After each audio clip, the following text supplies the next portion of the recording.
The sickness of gentlemen there is a chapter of English history no one dares speak aloud, except in whispers around the fires of old country estates. It's a time when science wore a robe of filth and medicine reeked of fear. It was the era of bleeding bowls, powdered skulls, and prayers whispered over blistered flesh. For centuries, the nobility of England, lords, barons, even bishops, stuck to consuming, applying, and sometimes bathing in human excrement. Not because they were deranged, but because they believed, as did many physicians, that within the body's waste lay the spirit of its survival. Feces was not just filth, it was the byproduct of life. It held what the body rejected, yes, but also what it once needed.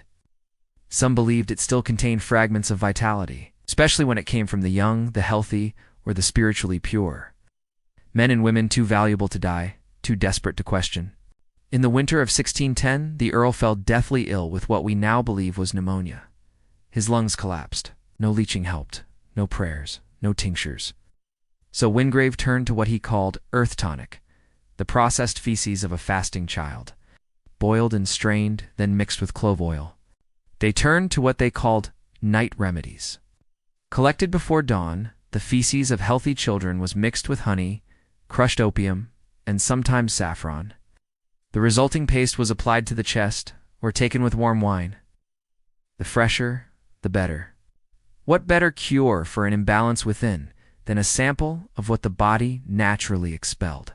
But among the strangest, the most disturbing of all remedies was the one they called medicina excrementalis, the medicine of waste. You must walk into a chamber where leeches dangle in jars, where bile is measured in ceramic spoons, and where disease is not an invader but an imbalance. But every so often someone recovered, and that was all they needed. One survivor justified 100 corpses. Such was the arithmetic of desperation. Records from 1627 show entire orphanages commissioned by apothecaries, kept on bland diets and monitored for regularity. Their waste was harvested like medicine. The question is this: what if you believed your soul, your power, your entire legacy depended on surviving another day? In the 16th and 17th centuries, the human body was thought to be governed by 4 humors: blood, phlegm, yellow, bile, and black bile. Patients would smear feces, sometimes their own, sometimes from others, onto infected skin. To ingest the waste of the innocent was, they said, to return to the garden, naked, humbled, and whole. Oh. When boils dried, they claimed the rot had passed. Midwives mixed dried excrement with wine and herbs to treat infant fevers. In the court of Elizabeth I, one alchemist claimed to have cured gallstones with a paste made from dried feces and milk. He was knighted briefly. Too much of one. Fever too little of another. Madness. And in this great balancing act, physicians searched not for invaders, but for excess, and looked to the waste of the body for answers. Yes, human feces. It was not a joke, not a punishment, not madness. It was medicine. To understand this, you must leave behind the sterile corridors of modern medicine. The logic was brutal, but it was logic nonetheless. It began with transference. A belief that illness could be drawn out of the body and into something else. But the truly disturbing cases came from the aristocracy.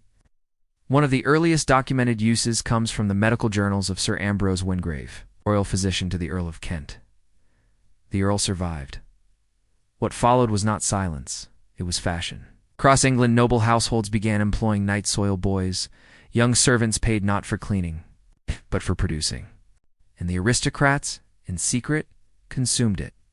It was seen as purifying, humbling, even divine. Of course, none of it worked in the way they hoped. Some died anyway. Others developed infections far worse than the original illness.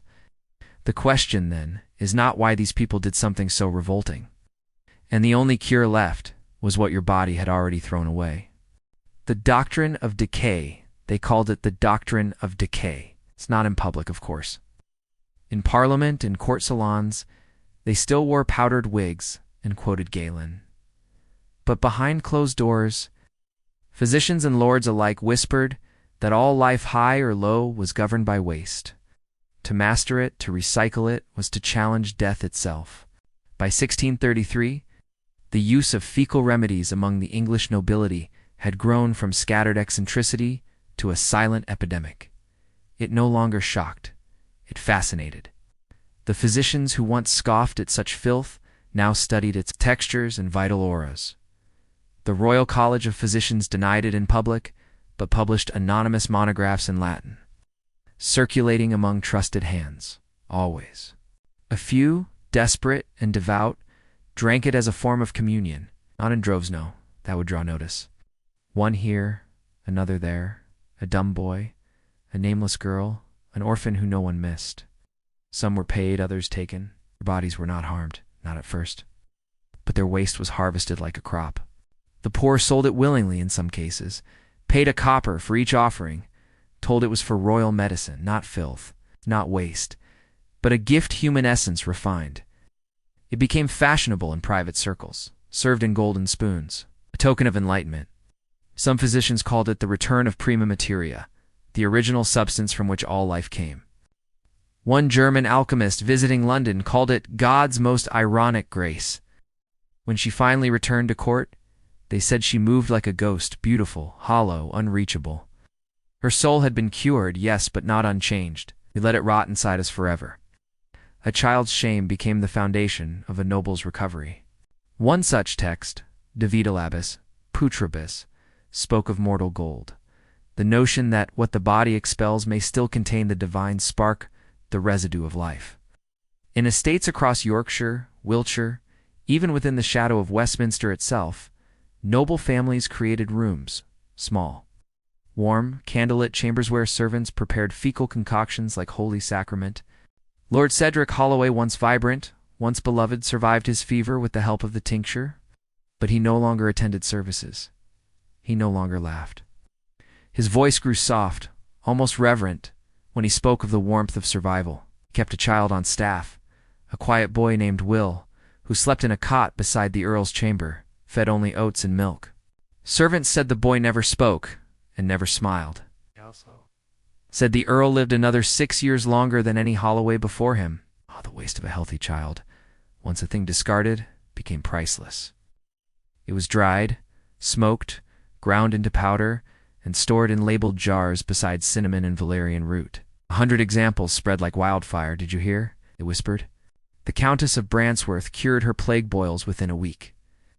Her husband, desperate, commissioned the finest fecal elixir he could find, from not one child, but 7. Blended, aged, infused with clove oil and bloodroot, Lady Everline drank it, wept, and fell asleep for 3 days. Or, the Duke's heir, nearly dead, returned to riding after a single dose. And most dangerously, the Queen's chambermaid prepares it daily. Who do you think she is treating? But the most sought-after form was still the liquid, steaming, thick, and recent. The fresh tincture, they called it. Some nobles bathed in it. Others rubbed it into their gums to treat rot. To the outsider, it was madness. But to those within the circle, it was not revulsion that drove them, it was logic, reinforced by fear and anecdote. Facts blurred, truth became ornamental. A rumor carried more weight than a textbook. But behind each dose, there was a victim. In London's poorest wards, children began to vanish. And yet the nobles, they changed. There is something that happens when a man ingests filth to save himself. It marks him. Not only his body, but his mind. That was enough. Soon the tonic acquired a new name among the elite, Elixir Humani. But then came the case of Lady Everline March. She was young, barely 22, struck by a mysterious wasting disease that left her pale and sleepless. When she awoke, she was cured, but she no longer remembered her husband's name. She did not speak for months. She stared at windows. She wrote verses in a language no one recognized. And still, the nobles drank, because that is the curse of humankind. If a lie saves us once, the spoiled blood. There are certain things the body is not meant to welcome again. What is expelled is meant to stay gone. To return it willingly, reverently, is to trespass against the design of life. More than 60 noble families were rumored to employ private apothecaries specializing in reclamation tinctures. Entire wings of manors were converted into preparation rooms, ventilated by perfumed chimneys, their windows bricked over to hide the shame. The jars lined the shelves like relics, labeled in Latin, Puritas, Matatina, Sanguis Minor, Aqua Viva. The names made it sound like salvation. And for a time, the English nobility ignored this law. They believed themselves above it. But decay, once swallowed, does not forget. The year was 1642. Across England, the Elixir Humani was at its peak. But in the villages, the whispers began. He died within 2 nights, his mouth leaking black fluid. Another, once a robust farm child, stopped walking.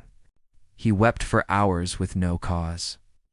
When he finally spoke, he named men no one had introduced him to, names from noble houses, dates he should not have known. That vitality, recycled, still bore its previous owner's grief, its pain, its final thoughts. The letter read, "Children were not only vanishing, they were changing. We do not cure with waste. Commune with what was meant to be forgotten." A boy returned to his mother, pale as bone, unable to speak, his eyes yellowed, skin burning cold.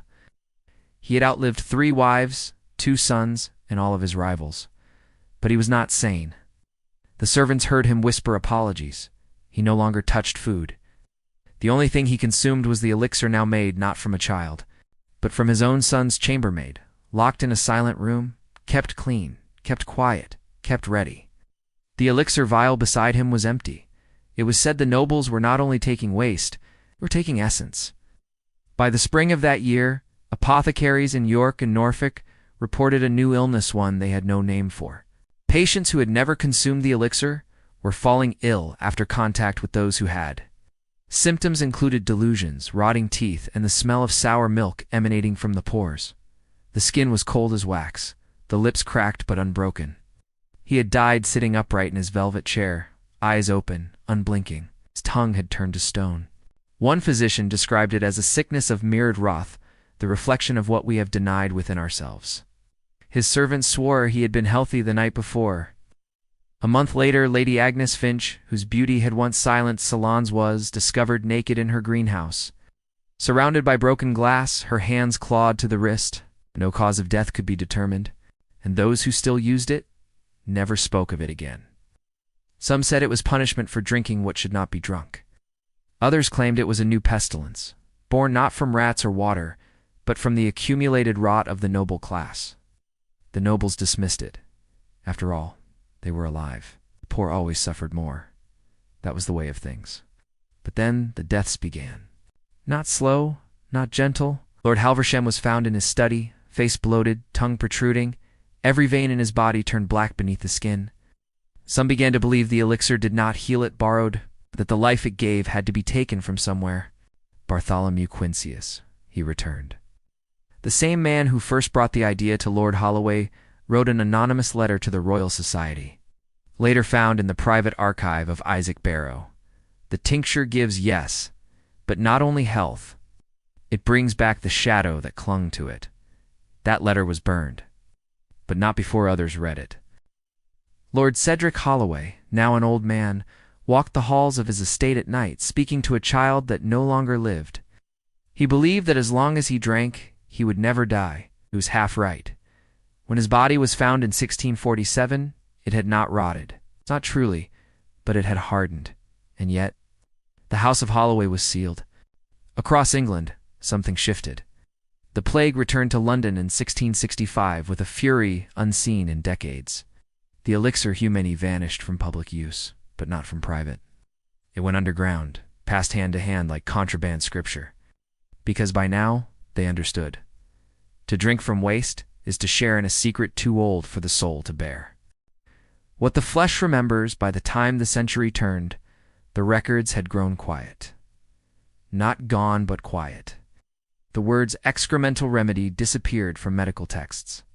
The last apothecary openly offering Elixir Humani in London was found drowned in his own chamber pot in 1701. Face pressed into filth, as if in final communion.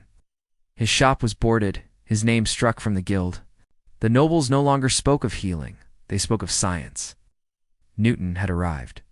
Rationalism took the stage. And with it came amnesia. But not all stains wash clean. In the private archives of the Viscount of Shrewsbury, a single handwritten ledger survives a daily regimen prescribed by a family doctor to the Viscountess during her long battle with consumption. The year was 1716. Every page is dull and ordinary. Tinctures of poppy, compresses of goose greasened, till the final entry. Written in a shaking hand, one draft amber brown administered at dawn. Source, still pure, witnessed by 2 maids. No fever since ingestion, patient smiles in sleep. It is not signed. The entry is the last. The Viscountess died 3 days later, but her body did not rot. They buried her in a sealed casket lined with copper and glass. A jar, still warm to the touch. A child's chair empty, waiting. Perhaps tonight, a man in silk robes drinks from a cup of something thick and silent, not because he enjoys it, but because he remembers the old logic. They will say the rumors were exaggerated. The evidence anecdotal, the Latin mistranslated. Survival required sacrifice, and that sacrifice had a smell no perfume could erase. But the question remains. But when you press them, those who have read the footnotes, the forgotten margins, they go quiet. In the supplements bottled from youth, we still chase vitality in the leavings of others. We still believe that what is shed may still save us. Not out of honor, but out of fear. Where eyes, they said, never closed. Today, historians will tell you that such things never happened. That English medicine, crude as it was, never truly accepted fecal pharmacology, because history has a peculiar odor. Sometimes when you open the wrong book, it lingers on your hands. There are still country estates in Wiltshire and Essex where the back corridors remain sealed. Perhaps it still knows how. Rooms with tiled floors and brass drains, locked behind iron doors with no key. The families no longer live there. But the houses do. They breathe when no one listens. And if you ask the groundskeepers, very late at night, they may tell you what they've seen. A spoon set out on an empty tray. We comfort ourselves with disbelief. It is easier to laugh at the grotesque than to accept that once, in a time not so different from ours, not if it happened, but if we've really stopped, because the instinct lives in the creams we smear on our faces made from foreskin, in the stem cells we harvest from the unborn. And in some part of the world, that if the body once lived,